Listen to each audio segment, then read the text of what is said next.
joie de se retrouver. Juste avancer un peu plus près de la lumière. Voilà. Ouais, et partager la parole de Dieu ensemble et puis d'écouter ces beaux cantiques, ces témoignages qu'on a entendus. Dieu transforme les vies, ça c'est extraordinaire. Et ce qui est extraordinaire, c'est que Dieu ne change pas. Vous savez, la Bible dit qu'il est toujours le même, hier, aujourd'hui et pour l'éternité. Il n'y a pas d'ombre de variation en Dieu. Ce qu'il a fait hier, c'est rassurant, hein, il peut le faire encore aujourd'hui.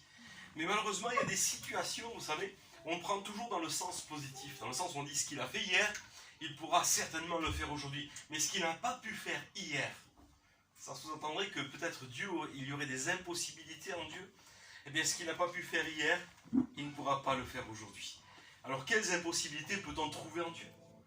Parce que c'est vrai, cette façon de voir, vous savez, je suis quelqu'un de très positif. Pourquoi? Parce que je sers un Dieu qui est positif. Il n'y a pas de négatif en Dieu. Il a une solution à chaque situation. Il n'y a pas une situation dans ce monde, d'ailleurs, je le dis souvent, qui ne soit pas couverte par une promesse de la parole. Il n'y a rien dans ce monde qui ne peut pas trouver une solution du ciel. Et ça, c'est Dieu. Il n'y a rien d'étonnant de sa part. C'est ce que le livre de Job nous dit. Mais voyez-vous, il y a pourtant des situations où il semblerait que Dieu, ou Jésus plutôt, ait été bloqué.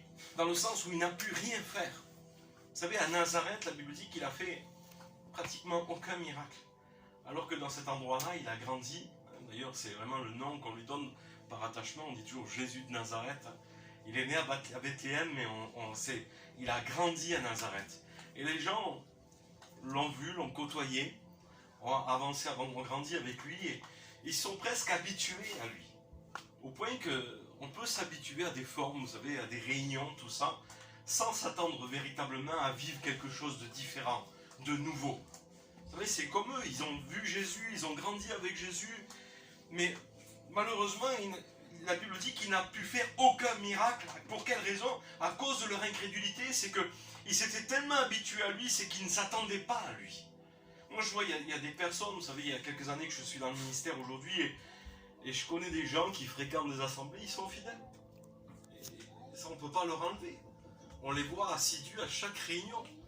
Mais voyez-vous, il semblerait que c'est une réunion ajoutée à une autre réunion.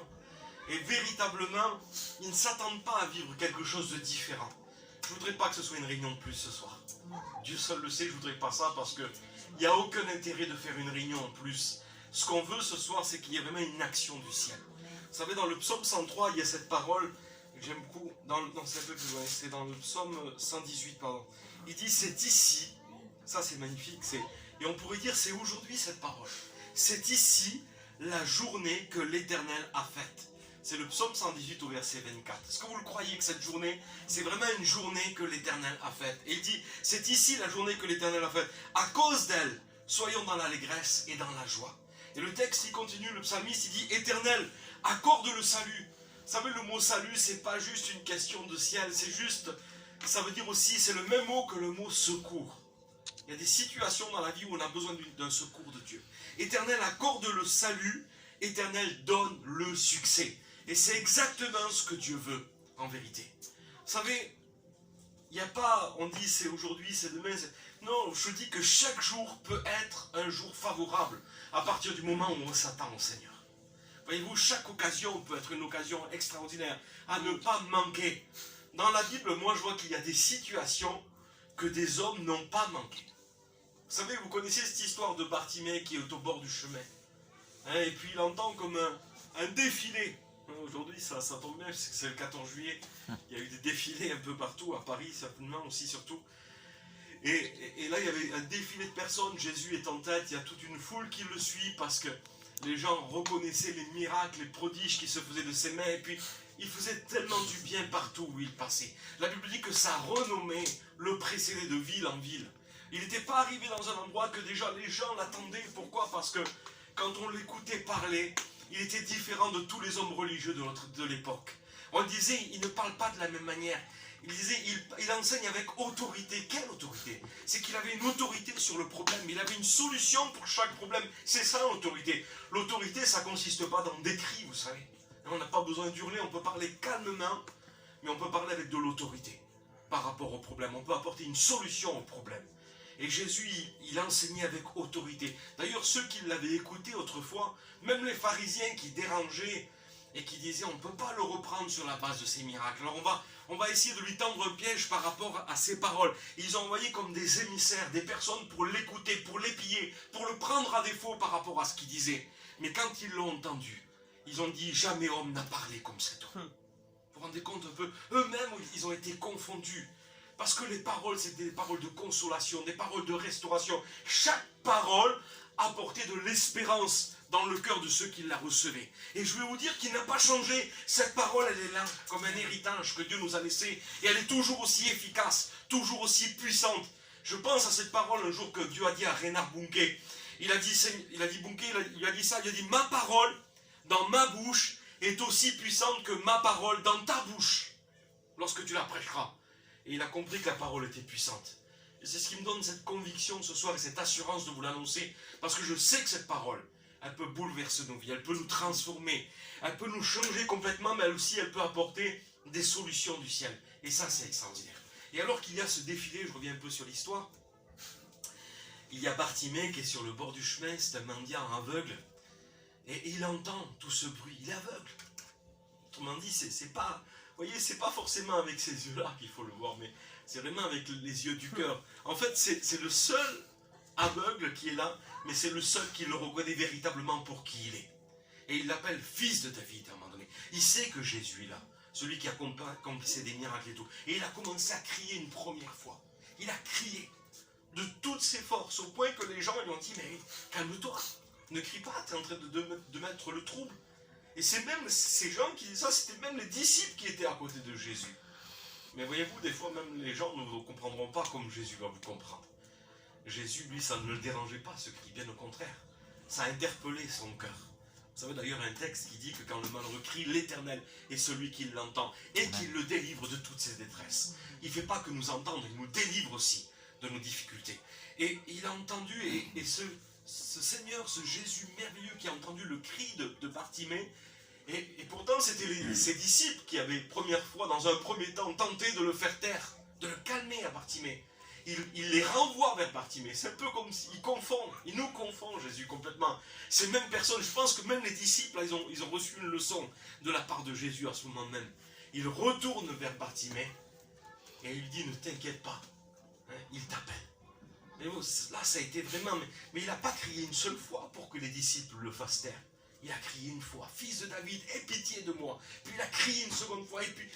C'est comme un défilé qui passe, mais vous savez, il savait que c'était tellement important, c'était crucial pour lui. Il savait que si ça passait trop loin, c'était fini. Alors il a dû crier une première fois, l'entendant arriver, et puis le bruit devenait être plus présent encore, et là il a dû crier encore plus pour se faire entendre parmi un bruit. C'est pas évident de crier parmi du bruit. Il a crié encore plus fort, jusqu'au moment où il interpelle le cœur de Jésus. Et là Jésus s'est arrêté. Prends courage, il t'appelle. Il va vivre quelque chose d'extraordinaire, Bartimée là. Son miracle. Et vous vous rendez compte que ce qui est particulier, c'est que 7 jours plus tard, Jésus sera sur la croix. C'était vraiment la dernière opportunité. Hein. Sa seule opportunité, je voudrais vous dire, plutôt. Il ne l'a pas manqué. Il ne l'a pas manqué. Moi, je ne suis pas à faire peur parce que je crois que le Seigneur est là, le meilleur. Et je ne veux surtout pas me mettre des moyens de pression pour faire peur. Parce que je crois que le moyen que Dieu utilise pour nous attirer à lui, c'est son amour. Et il n'est pas question que je fasse de la pression, de la manipulation par la peur ce soir, en disant venez à Jésus. Non, ce n'est pas la question. La question, c'est qu'il vous veut du bien, il veut vous bénir. Et vous avez toutes les raisons valables de vous tourner vers lui ce soir, parce que vous avez tout à gagner d'une certaine façon. On a tout à recevoir. Vous savez, j'ai un cousin, moi, et j'ai un beau-frère aussi qui est chrétien. On a tous de famille, on a tous des cousins et des beaux-frères. Mais c'est pas ça la question. C'est que quand je pense à lui, c'est que il n'est pas chrétien, mon cousin. Et mon beau-frère, il est revenu au Seigneur depuis peu. Il avait lâché la main du Seigneur pendant un temps. Et il est bouillant, c'est vrai, pour le Seigneur, mais très maladroit quand il parle. Parfois. Et il dit, tu sais, il faut que tu tournes vers Jésus, parce que, et de suite, vous savez, cette image, comme certaines donnent des fois, souvent, ta vie, elle vaut rien, tout ça. Et l'autre, il était un peu blessé. Je le comprends. Pourquoi? Parce qu'à ses propres yeux, sa vie, elle n'est pas mal, quoi. Elle lui convient très bien, lui. Il n'est pas chrétien, c'est un garçon qui se fait plaisir, il travaille, il gagne sa vie. Il en vérité, comme il disait Ruben tout à l'heure, il y a peut-être des gens qui n'en ont même pas conscience, parce que leur vie, elle est quand même agréable. À leurs propres yeux, leur vie, elle est belle, elle est bonne. Mais je voudrais vous dire qu'il y a quelque chose, le choix que Dieu vous présente. C'est pas juste un choix entre le bien et le mal, mais c'est entre le bien et le meilleur. Et le meilleur, ça restera toujours supérieur au bien. On peut avoir des choses, peut-être votre vie, elle vous paraît bien à vos yeux, elle est bien. Mais ça n'a rien à voir avec ce que Jésus veut vous donner. C'est tellement mieux, c'est tellement meilleur. Voyez-vous ce que le Seigneur veut vous donner? Et quand j'ai commencé à lui parler comme ça, mon cousin il me dit, oui, ça l'a moins choqué, vous savez. Parce que quand on dit aux gens, ta vie elle vaut rien, ta vie, tourne-toi vers Jésus, et ils ont l'impression d'être un peu bousculés, de dire, mais attends, mais ma vie, tu la connais pas, vous. Mais c'est pas ce qu'on est en train de vous dire, on respecte tout le monde, et puis je respecte tous les gens qui m'entourent. Et moi aussi, avant Jésus, avant que je rencontre le Seigneur, ma vie, elle m'était agréable, elle me paraissait bien, elle me convenait, du moins, dans tous les cas. Mais quand j'ai rencontré Jésus, vous savez, c'est quelque chose qu'on découvre, et ça devient incomparable. C'est comme celui qui trouve la perle de grand prix. Il est prêt à tout vendre, à se séparer de tout ce qu'il a, juste pour s'acquérir cette seule pierre. Parce qu'elle dépasse largement tout ce qu'il possédait, toutes ses possessions, tout ce qu'il avait. C'est pas comparable, vous voyez, c'est un peu ça, le royaume de Dieu. C'est à quoi il est comparé, Jésus. C'est ce qui dépasse tout ce qu'on peut. Même la Bible dit qu'il fait au-delà de nos attentes, au-delà même de nos espérances. Et je voudrais vraiment que ce soir, vraiment, on ouvre notre cœur. Vous savez, il y a un texte aussi dans la Bible qui dit « Porte, élevez vos linteaux ». Vous connaissez ce verset? Car le roi de gloire doit faire son entrée. Et vous savez, la porte, elle est plus importante, elle est moins importante que le roi qui doit entrer. Nous, des fois, on donne plus d'importance à la porte. C'est quoi le plus important? La porte ou le roi? Le roi, bien sûr. Mais la porte, c'est vraiment le symbole de notre cœur aussi. Parce qu'on a des façons de voir les choses. Parfois, on a reçu l'évangile. Et je ne vous connais pas, c'est pourquoi je me permets de vous parler dans la liberté. Et si je le fais aussi, c'est dans l'amour, comprenez-le. Il n'y a pas de jugement. Je me permets de... Il y a des sujets que je n'ose pas aborder dans certaines églises parce que je connais les gens parfaitement. Et je ne veux pas qu'ils croient que je les juge ou que je les prends en ligne de mire. Et quand je ne connais pas les gens, je me sens plus libre de parler. Et ça me permet de pouvoir dire ce qu'il y a dans mon cœur. Et souvent, on a des modèles, vous savez, préconçus par rapport à la façon dont on a reçu l'évangile. Il y a des systèmes, la religion, on la trouve partout. Vous savez, pour certains, il y en a qui disent la religion, c'est on voit de suite l'église catholique ou l'islam, mais je peux vous dire que même parmi les évangéliques, on peut être très religieux. On peut être très religieux parmi les évangéliques. On peut être dans une forme, enfermé dans une forme, et en fait, on ne laisse pas le Seigneur venir nous bousculer, on ne laisse pas le Seigneur intervenir dans notre vie. On ne lui donne pas la liberté de faire ce qu'il voudrait faire. On lui demande même de nous bénir d'une certaine façon, de passer par un tel endroit. Mais Jésus fait ce qu'il veut. Et il passera de la manière dont lui il a envie. Vous comprenez ça? Et ça, c'est très très important. Et quand il dit « porte, élevez vos linteaux », c'est ouvrez vos cœurs. Laissez-le entrer, laissez-le faire. Laissez-le peut-être aussi changer vos façons de penser, vos systèmes, vos raisonnements. Vous savez, on a des manières de penser et tous, on a eu cette façon de penser. C'est quoi qui fait ce bruit? Je croyais que c'était la guitare. Tout à l'heure, je me retourne. Il est réceptif à la parole. Il est réceptif à la parole. Je crois qu'il réagit. Et ce que je veux vous dire, c'est qu'on a tous eu ces points de vue et pour beaucoup, malheureusement, on les a encore aujourd'hui. Je vais juste prendre encore 5 minutes et je vais arrêter. Mais le point crucial de mon message, il est là maintenant. Et c'est là que je veux vous amener ce soir. C'est que c'est tellement important d'avoir des croyances justes. Parce que la justesse de nos croyances, c'est la clé d'une vie victorieuse. Vous comprenez ça? C'est très important. Nos convictions, elles ne sont pas sans conséquences. Si on croit justement, alors on va vivre des choses justes. Parfois, on a cru dans des choses, mais ça n'a rien amené. Il faut juste changer notre façon, en quoi nous croyons finalement. Et ce qu'on croit n'est pas toujours juste, n'est pas toujours dans la Bible, n'est pas toujours dans le plan de Dieu. Et on a des exemples comme ça. Vous savez, on pense toujours qu'on a besoin de mériter son amour, ou qu'on a besoin de faire le bien pour pouvoir s'approcher de Dieu. Ça consisterait même presque à prendre un bain avant de se laver. C'est ridicule, ça n'a pas de sens ce que je vous dis là, parce que vous me direz, et beaucoup de personnes, on essaye de s'approcher de Dieu en essayant de gagner, mais il faut juste réaliser qu'on a besoin de lui. Vous comprenez ça? C'est juste ça en vérité. Et dans la Bible, il y a un exemple, moi, qui m'a touché. C'est cet exemple qu'on va lire et sur lequel je vais conclure. C'est l'exemple de Luc 5. Il s'agit d'un miracle extraordinaire, c'est la pêche miraculeuse. Vous avez entendu parler de ce passage? la pêche miraculeuse. Et ça concerne particulièrement Pierre ici. Un homme qui a travaillé toute la nuit. Alors j'essaie de vous remettre un peu dans la situation. Il a pêché toute la nuit. Et parfois on a l'impression, un peu comme à l'image de Pierre, d'avoir travaillé toute la nuit, ça a travaillé toute une vie sans rien attraper, quoi, en quelque sorte. Sans avoir saisi ce qu'on a, qui fait le bonheur, sans avoir saisi sans être comblé, quoi, sans être heureux. On fait des choses, mais on n'est pas heureux. Et puis lui, il a travaillé, et pour lui, c'est un peu particulier, parce que il a travaillé toute la nuit, et alors qu'il arrive pratiquement sans avoir pris aucun poisson, quand les barques arrivent le long de la digue, là, il s'aperçoit qu'il y a une population tellement dense qui est là. Il y a plein de gens. Pour lui, vous savez, c'est comme quand vous arrivez sur un marché en plein été et qu'il y a tellement de monde qui est là et les gens entendent. Et pourquoi? Parce que Jésus est là.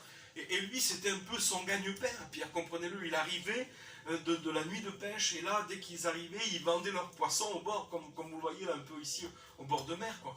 Dès que les bateaux arrivent, ils vendent leurs poissons, quoi. Et c'était son métier, Pierre. Et il est déçu, et d'autant plus que ce jour-là, il y a plus de monde que d'habitude. Pourquoi? Parce que Jésus est là. Il semblerait que, en fait, esprit, il y a tout pour accentuer cette souffrance et l'amener à dire, mais finalement, alors, c'est incroyable. Et des fois, on est comme ça. Je veux dire, on est comme dans... Il est dans une impasse. Et parfois, on est dans des impasses comme ça. On se dit, mais c'est pas possible. Non seulement rien ne va, mais il semblerait que les choses même vont s'aggraver encore plus. Et au plus on essaye, au plus on fait des efforts, parce que lui, croyez-le, l'effort, il l'avait fait toute la nuit, il a pêché, sans relâche, toute la nuit. Il a insisté, il a fait des efforts là quand même. On ne peut pas dire qu'il n'a rien fait, parce que des fois on critique ceux qui font rien. Il n'a pas de sous, mais c'est normal, il fait rien. Vous savez, des fois, on a ces répliques, mais lui, c'est pas le cas. On ne peut même pas le critiquer parce qu'il a travaillé toute la nuit. Je vous fais un petit peu la lecture. Comme la foule se pressait autour de lui pour entendre la parole de Dieu, et qu'il se trouvait auprès du lac de Génézareth, il vit au bord du lac 2 petites barques, d'où les pêcheurs étaient descendus pour laver leurs filets. C'était la fin de la journée, hein. Enfin pour eux c'était le début de la journée, mais c'était la fin de journée de travail. Et ils étaient en train de laver leurs filets.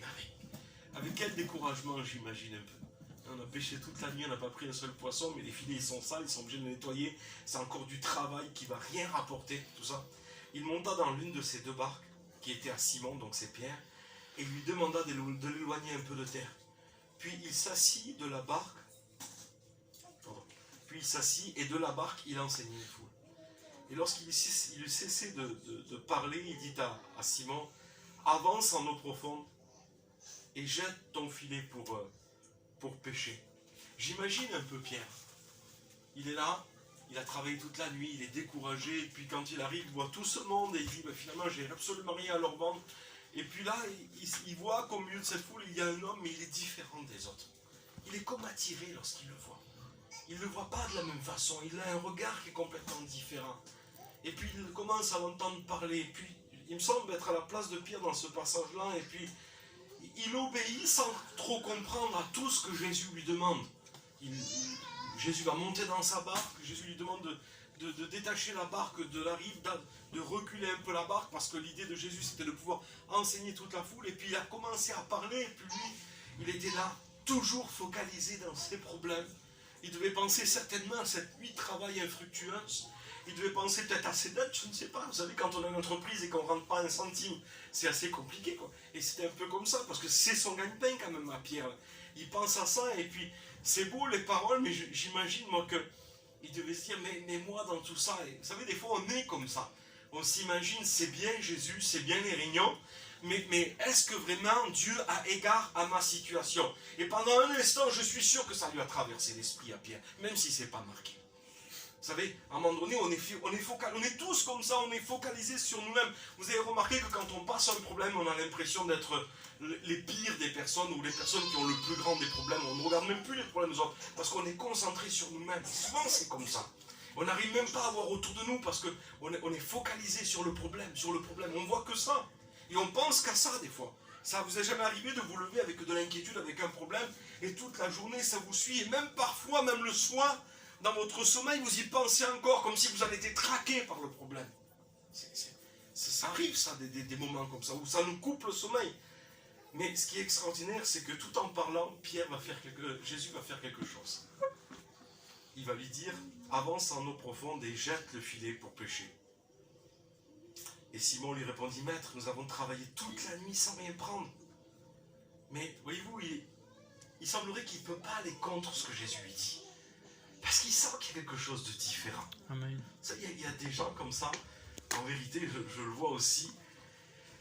Dans un premier abord, ils refusent ou ils rejettent complètement l'évangile. Mais ils savent au fond de leur cœur pertinemment que Dieu seul est capable de faire quelque chose dans leur vie. Ils savent que les solutions sont en Dieu, mais ils ont du mal. Ils ont du mal à accepter. Des fois, on est un peu comme Pierre dans cette situation-là. Et à un moment donné, Pierre, il le fait malgré tout quand même. Il jette le filet. Mais alors, ce qui est particulier, c'est que avance en eau profonde et jetez vos filets pour pêcher. Plusieurs filets. Il leur demande de jeter, pas un seul, mais plusieurs filets. Parce que Jésus savait ce qu'il voulait lui donner. Vous savez, mais Pierre, il jette un filet. Jamais ils auraient été à se rompre les filets, s'il en aurait jeté plusieurs. Mais il en a jeté qu'un. C'est particulier. Mais ce qui est extraordinaire, c'est que, vous savez, nous, on pense toujours qu'il faut faire les choses pour que Dieu nous bénisse. Pierre, ici, il ne connaît pas encore Jésus. Et je voudrais vous poser la question. Qu'est-ce que c'est qui est arrivé en premier, là? La repentance de Pierre ou la bénédiction? Parce que souvent, nous, on dit, oui, mais si tu veux être béni, il faut que tu te repentes, il faut que tu demandes pardon. Je ne dis pas qu'on n'a pas besoin de demander pardon quand on a conscience. Mais avec le Seigneur, dans la Nouvelle Alliance, il inverse complètement les rôles. Il nous bénit premièrement. Et c'est sa bonté, la Bible dit, qui nous pousse à la repentance. Quand Pierre va tirer le filet qui est prêt à craquer là, par le nombre de poissons, il tombe à genoux à ce moment-là, il est complètement confondu. Parce qu'il réalise à ce moment-là, alors qu'il ne méritait rien, Jésus lui avait tout donné déjà. Et je voudrais vous le dire ce soir. C'est comme ça que ça marche dans le royaume de Dieu. Dieu nous donne tout déjà, d'entrée. Il faut juste qu'on ouvre les yeux. On n'a pas besoin de pleurer, on n'a pas besoin de se lamenter, on n'a pas besoin de, vous savez, presque de se clarifier le corps. Vous savez, il y en a qui le font dans certaines religions où ils pensent qu'il faut souffrir pour mériter. Non. Parce que personne ne pouvait mériter quoi que ce soit. Et ce que Jésus a fait, il a montré le cœur de Dieu. Il a montré que Dieu nous bénit. Et que sa bénédiction nous pousse à la repentance. C'est vraiment le principe de Dieu. La bénédiction, elle arrive avant la repentance dans ce passage-là. Voyez-vous, ça change un peu notre conception de pensée, ça. Parce qu'il y a des gens qui sont complètement bloqués. Ils disent, je ne peux pas m'approcher de Dieu, je ne suis pas assez bien. Mais non. Laisse le Seigneur bénir ton cœur. Déjà, premièrement. Laisse-le toucher ta vie. Laisse-le opérer une transformation. Ne mets pas déjà un mur avant même. Vous voyez, ce que Jésus a bâti, ce n'est pas des murs, c'est des ponts. Pour créer des relations entre nous. C'est ce que le Seigneur veut. Il veut vraiment être en contact avec nous. Et pour nous prouver son amour, voyez-vous, eh bien, il nous a aimés au point de donner Jésus il y a 2000 ans. Mais ce sacrifice, il était déjà pour nous. Et même pour celui qui ne le sait pas, j'aime le dire, eh bien, ses péchés étaient comptabilisés à la croix. Il les avait pris à la croix. La Bible dit qu'il a pris le péché de l'humanité. Qu'est-ce que ça veut dire, ça? Juste le péché des chrétiens? Le péché de l'humanité. L'humanité, c'est tous les gens qui vous entourent. Quand Jésus est mort sur la croix, il a pris le péché de l'humanité tout entière. Pendant des années, je n'avais pas compris ces versets, jusqu'au jour où je les lis, et c'est comme si il y avait eu du relief sur ces textes ce jour-là. J'ai compris, j'ai dit, mais j'avais jamais compris ça.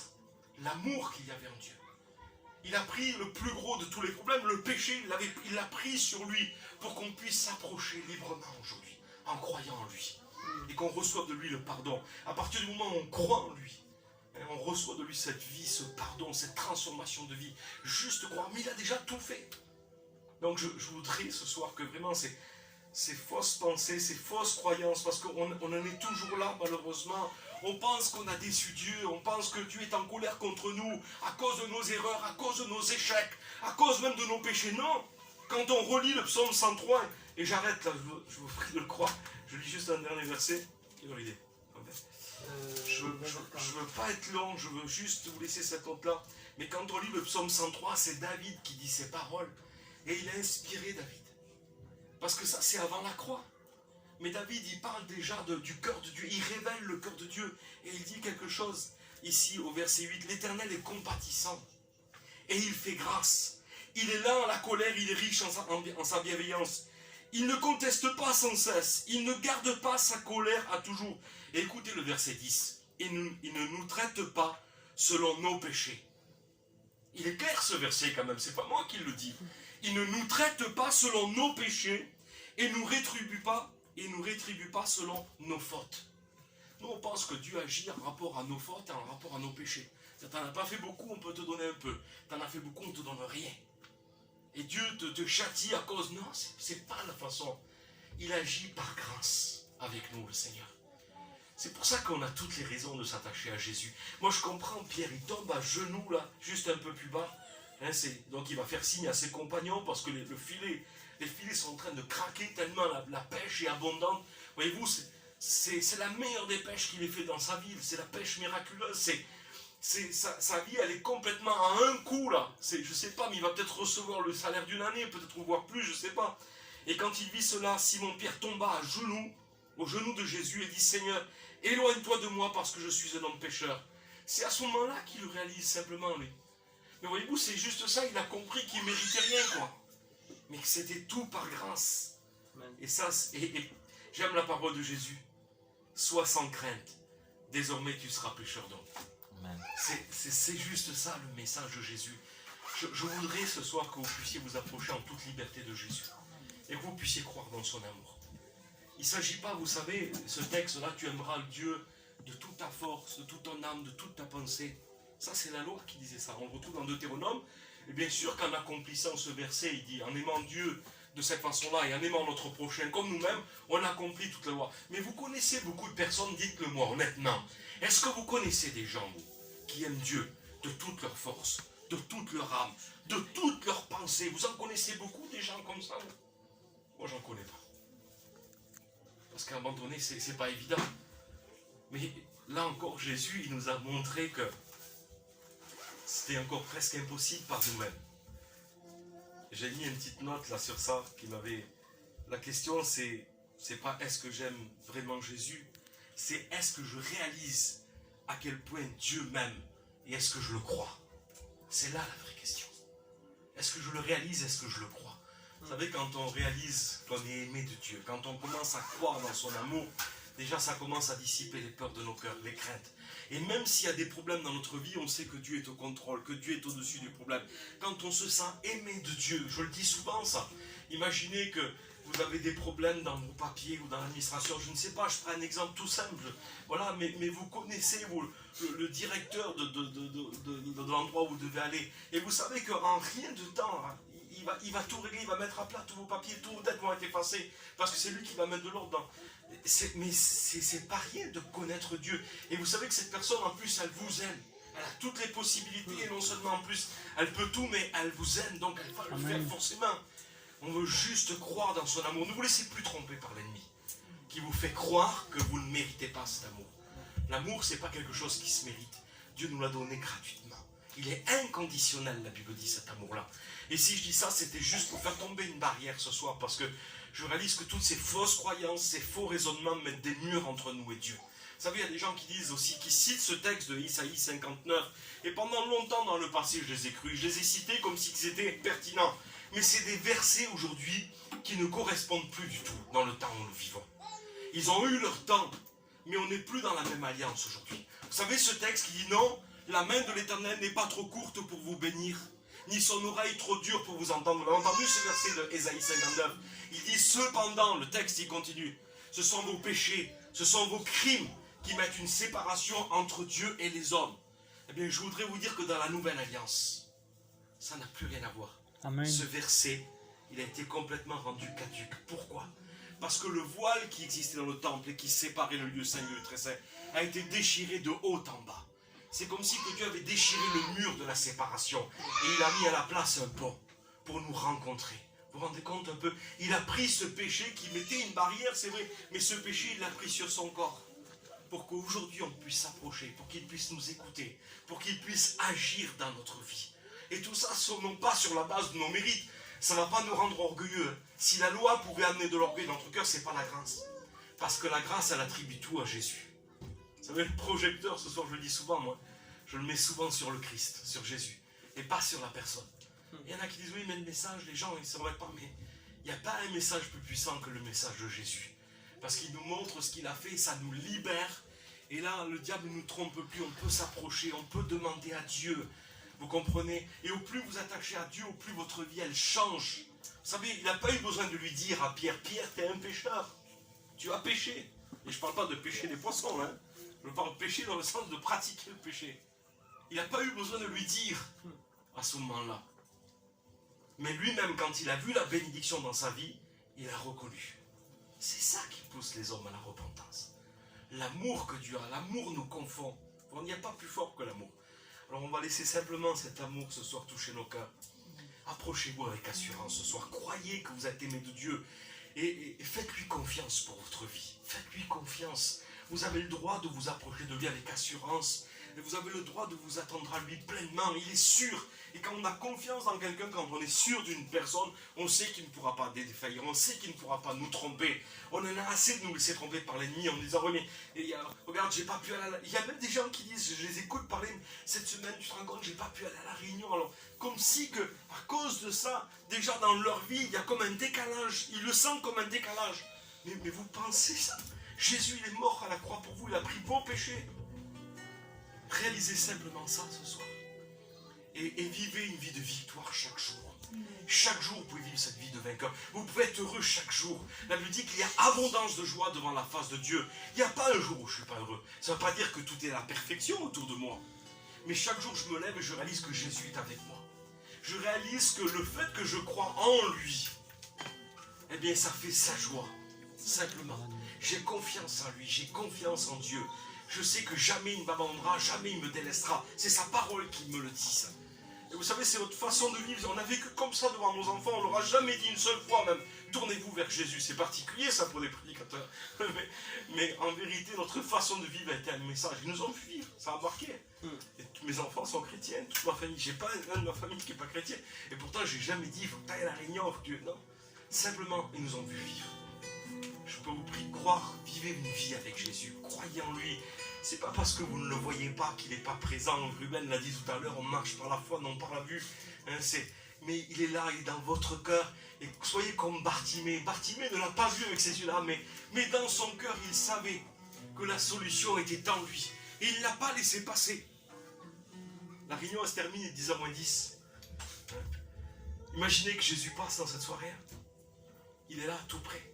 Mais la réunion elle se termine, il manque 10 minutes, donc c'est comme si il avait traversé, à travers les cantiques, à travers les témoignages, il a traversé ton cœur ce soir. À travers la parole, il traverse ton cœur. Et maintenant, voyez-vous, il y a juste cette condition de foi, dire Seigneur, je crois en toi maintenant, qui peuvent lui permettre vraiment de s'arrêter dans ta vie. De s'arrêter dans ta vie. Comme Bartimée s'est arrêté à un moment donné. Est-ce que tu veux qu'il s'arrête dans ta vie maintenant? C'est juste la foi. C'est pas tes œuvres. N'essaie pas de dire Seigneur, j'ai prié, j'ai jeûné ou j'ai fait ce mieux là. Non, tout ça, c'est pas valable. Ça ne sera pas un argument pour le faire arrêter. La seule chose, comme lui, fils de David, il savait lui que c'était celui qui devait venir.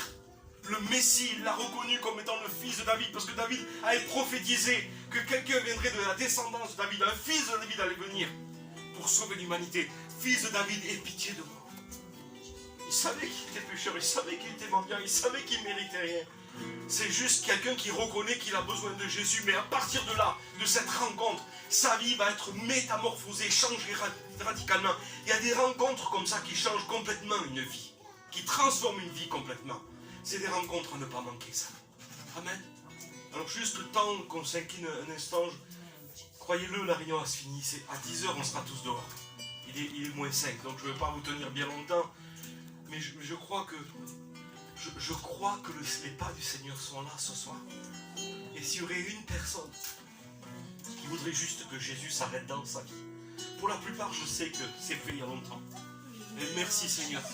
De la même manière que vous l'avez reçu, continuez à marcher avec lui par la foi. N'essayez pas ne vous laissez pas rattraper par les œuvres. Continuez de croire simplement que vous êtes aimé de Dieu, choisi de Dieu, privilégié par Dieu. Mais pour ceux qui ne l'auraient pas reçu encore, et qui penseraient que c'est par leurs actions, leurs œuvres, ne te laisse pas tromper ce soir. Crois simplement. Crois seulement. C'est les paroles que Jésus a dit au geôlier dans la prison. Crois seulement. Crois seulement. Et non seulement toi, mais toute ta famille, vous serez sauvés. Parce que dans ton cœur, il y a ce cri maintenant de foi. Tu dis, Seigneur, je veux croire dans ce Jésus merveilleux qui est capable de me donner le meilleur maintenant, comme ça a été prêché ce soir. Est-ce que tu veux croire dans ce Jésus qui est capable d'apporter une solution, qu'importe la vie, dans la situation où tu te trouves? Il n'y a pas une maladie que Dieu ne peut pas guérir. Il n'y a pas une captivité, une addiction, un lien que Dieu ne puisse pas briser ce soir. Il n'y a pas une situation financière dans laquelle il n'est pas capable de pourvoir aussi. On l'a vu des dizaines de fois. Dieu est celui qui peut tout. Il n'y a rien d'étonnant de sa part. Je peux vous dire qu'il est lui la solution. Ce n'est pas un prédicateur la solution. Je ne me présente pas comme étant la solution ce soir. Mais je présente celui qui est la solution. Et la solution s'appelle Jésus. C'est lui la solution.